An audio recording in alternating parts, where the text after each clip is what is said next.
the fall of 1971, I went to Baylor in Dallas and gave my first lecture. It was on the evolution of the tooth. And I talked about how these fish scales gradually migrated into the mouth and became teeth. And a couple of my students came to me after class that day and said, Dr. Martin, have you ever investigated the claims of creation science? Well, that was 1971. I'd never even heard of it. And so I'm thinking to myself, where are these guys coming from? I've never heard of this. And so I said, sure, I'll look into this with you. And I'm thinking, kind of as a cocky young professor, I'll blow these guys away. Well, they asked me to start studying the assumptions that the evolutionists make. And in all my years, 8 years of scientific education, I had never had a single professor tell me about an assumption. And so we started looking at the assumptions, and I began to realize they're making some claims here that really the assumptions aren't valid. And then they asked me to start studying some animals and see if I thought that animal could evolve. Well, the first thing that we really studied together was this little bug called a bombardier beetle. And this little insect is about a ½ inch long, and it mixes chemicals that explode. So I began to think, okay, now how would that evolve? Let's say if evolution is true, and you're evolving along here, and you don't have a defense mechanism, because that is the defense mechanism of the bug. So if evolution is true, it had to somehow evolve that. So let's say it's coming along here. Well, the first time it evolves the explosion, what does it do to the bug? Boom, you just splattered your bug, okay? So splattered bug pieces don't evolve. So I thought, well, how could this have happened? Well, it doesn't blow itself up. It has another little factory inside itself that manufactures chemicals. A chemical acts as a catalyst so that when you squirt that chemical in with these other chemicals that are like in neutral, you get your explosion. Well, the first time it manufactured that little chemical, here it goes again, blew itself up again. But it doesn't. Why? Well, because it has like an asbestos-lined firing chamber.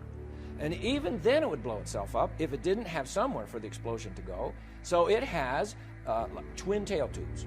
And it can aim these tail tubes all the way up, out the side, out the front. Let's say a spider is coming up toward its side and it doesn't have time to turn around and shoot. It can just take its little gun turret and aim it out there and shoot. The explosion on this little bug, all you hear, if you're listening as a human, you hear this pop. But scientists have now put that explosion in slow motion. And it's like about 1,000 sequential little explosions, but they're so fast, all we hear is one pop. And so you think, well, now, why would that be?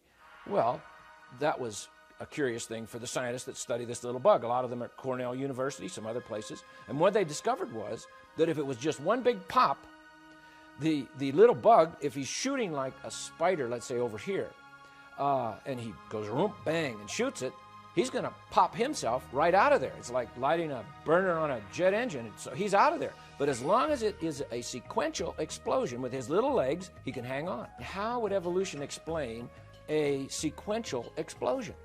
This little bug messes with all the theories of evolution. There is no way a slow, gradual process is going to produce this bug. There's no way even the newest theories of evolution, like punctuated equilibria, which means evolution happens very fast. Well, there's no way that will explain this little bug. I began to realize, how could this particular little animal, for instance, evolve? It needed all of its parts. It needed everything there all at once, or you just don't have the animal.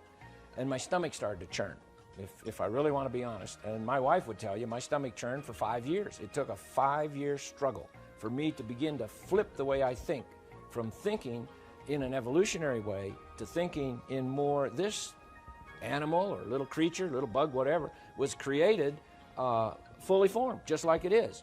Because that went against everything I'd ever learned. Exploration films, where curious truths and uncommon minds meet.